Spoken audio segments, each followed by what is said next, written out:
Hello and welcome to Challenge Your Mind, Change the World, the podcast where we dive deep into the art of communication and critical thinking, and how these essential skills can transform our relationships and our futures with our teens. I'm your host, Francesca Hudson, the classic high school teacher, a writer, entrepreneur, and an advocate for meaningful conversations. Each episode, I explore strategies and share insights on how parents can enhance their communication with their children. It's not just about talking, it's about listening, understanding, and fostering an environment where critical thinking thrives. I'm here to equip you with the tools not only for immediate improvements in your family interactions, but also to set up our teens for long-term success in every aspect of their lives. So whether you're on your morning commute or winding down for the evening, join me as we unlock the potential of our conversations to shape a brighter, more thoughtful world. Let's get started. Hi everyone, Francesca here, the classic high school teacher. Today we're tackling a word that comes up in almost every conversation about teenagers. Do you know what it is? It's motivation. You will hear this word everywhere. He's just not motivated. She has no motivation. If they were motivated, they'd do it. I hear these types of comments so often at parent-teacher interviews and talking with parents one-on-one. But what if motivation isn't actually the real issue? What if we've been looking at the wrong lever entirely all this time? So let's unpack that. When a teen isn't starting homework, when they delay studying, when they stare at a blank page, when they say, I'll do it later, we assume they don't care. But here's the question I always ask. Are they unmotivated or are they overwhelmed? Because those two look identical from the outside, but they are completely different on the inside. Let me give you something to sit with. Motivation really comes first. Clarity comes first. When a task feels vague or huge or undefined, maybe it feels confusing, maybe it feels open-ended, then the brain stalls. And that stall gets labelled as laziness, but neurologically it's often cognitive overload. So if your teen doesn't know where to start, what the finished answer should look like, what counts as good enough, how to break the task down, for example, then their brain doesn't generate motivation, it generates avoidance. So what we often call motivation problems are actually executive functioning gaps. And let's look at executive function in the sense that it controls task initiation, it controls planning, prioritizing, it controls working memory, emotional regulation, it controls sustained attention. If the task initiation is weak, then teenagers don't start.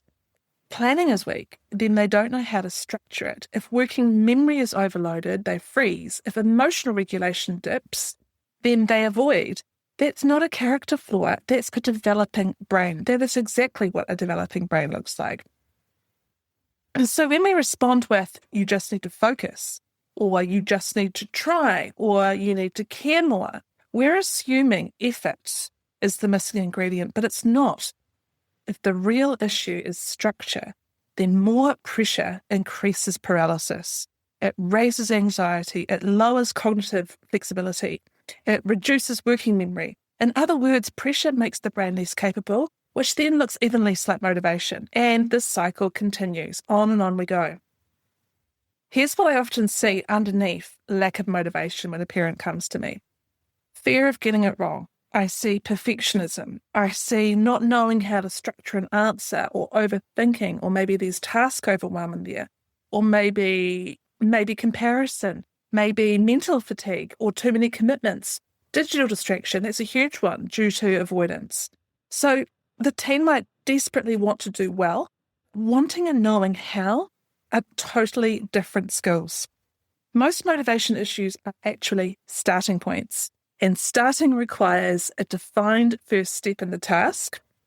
You need to know what you're doing first. Starting requires a clear end point, and it requires a manageable cognitive load. If you sit down and say, write your essay, for example, that's enormous for a teenage brain. If you say, write one sentence that answers the question, Now that is doable. Motivation increases when success feels achievable. Small wins create dopamine in the brain, and dopamine is what fuels momentum. Can you see? So we want to start breaking these tasks down. So here's the shift. Instead of asking, how do I motivate them? We can ask, how do I reduce the friction? And friction comes from unclear instructions. It comes from no structure. It comes from too much at once, or no visible progress, or lack of systems. When friction drops, engagement rises naturally. So we want to remove the friction. You don't need to inject motivation. We just need to remove confusion. So I've got some practical ways to shift this. So here's what you can do at home. The first one is we can shrink the task. So instead of saying something general like study biology, you've got a biology test tomorrow, you need to go and study biology, we could try instead saying something like, review one diagram and explain it out loud to me. So can you see how we have shifted from this massive task to smaller bite-sized pieces? The second way we can support teenagers at home is to focus on the process, not emotion. So instead of saying, why aren't you motivated? We could say, what's the first step here? So we're taking the emotion out of it and we are replacing it with a clear structure or a clear scaffold, if you like. The third way that we can help is by normalizing the freeze. And what I mean by that is we could say, it looks like you're not sure how to begin. Let's figure out the first small move.